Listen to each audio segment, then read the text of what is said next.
Paano nga ba maging patay na patay sa pagmamahal sa inyo ang taong minamahal po ninyo? Sa pagsulat lamang sa isang papel ay magiging patay na patay sa pagmamahal sa inyo ang taong mahal na mahal po ninyo.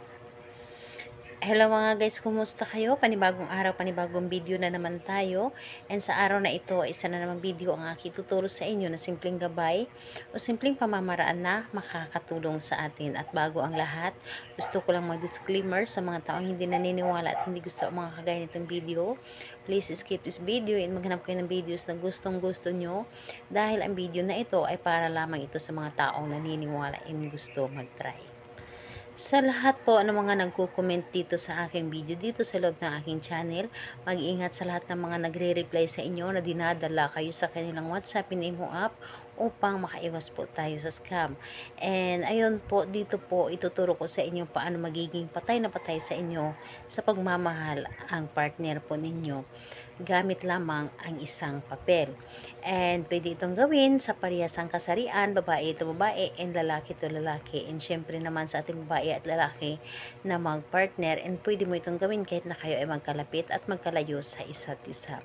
And dito, ang kailangan natin dito na gamitin is kailangan mo lamang dito maghanda ng isang maliit na pirasong papel. Kailangan mo din dito maghanda ng panulat ng kahit anong klaseng panulat. So, ito lamang ang dapat nating ihanda. And kapag handa na ito, kailangan mo lamang dito i-ready ang inyong sarili. Kailangan buo ang inyong loob, tiwala at paniniwala sa inyong paggawa dito, and hindi kayo dapat na nagdududa. And kailangan malakas ang energy ninyo and wala kayong mga iniisip na mga problema. And kapag ready ka na, pwede mo na itong umpisan. So, ang gagawin mo lamang dito, napakadali lamang dito sa isang pirasong papel. Isulat mo dito ng 7 beses ang kanyang pangalan. So, buong pangalan po. And dapat totoong pangalan ito. Pangalan niya at apelyido, 7 ulit mo siyang isulat dito. And kapag naisulat mo na ito, irarab mo lamang ito sa inyong palad. Bigyan po ninyo ito ng energy ang inyong ginawa na kailangan mag-init na ito. And habang nirarab mo ito, paulit-ulit mo sasambitin ang kanyang pangalan ng 7 ulit din. So, pangalan, apelyido, magiging patay na patay ang pagmamahal mo sa akin. Pangalan, apelyido, magiging patay na patay ang pagmamahal mo sa akin. So, ganun lamang kadali. And dapat 7 ulit mo itong sasambitin yung kanyang pangalan at apelyido at yung ating nais. So, pagkatapos nun, ang papel na ito ay tupiin mo lamang ito ng 3 beses na papunta po dapat sa inyo. So, 7 tupi po.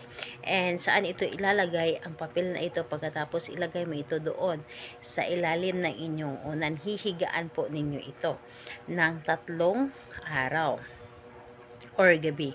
So, pagkalipas ng 3 gabi, ito ay inyong sunugin. Sunugin ninyo ito at itapon sa labas. Hayaan ninyo na ilipad ito sa hangin. So, kung magtatanong ka kailan ito siya pwedeng gawin ito sa araw ng Tuesday and Friday. Dahil yun naman po talaga ang pinakamalakas na araw na gagawa tayo ng mga ganitong pamahiin. Pero, kung hindi ka makapagkita ng Tuesday and Friday, pwede naman sa ibang araw kung malakas ang inyong energy. So, kayo naman po makakaramdam kung gaano kalakas ang inyong energy. Yung mararamdaman ninyo na para bang hinihila kayo na gawin ito. So, ayun po. Salamat po sa inyo. Bye-bye everyone. God bless us all.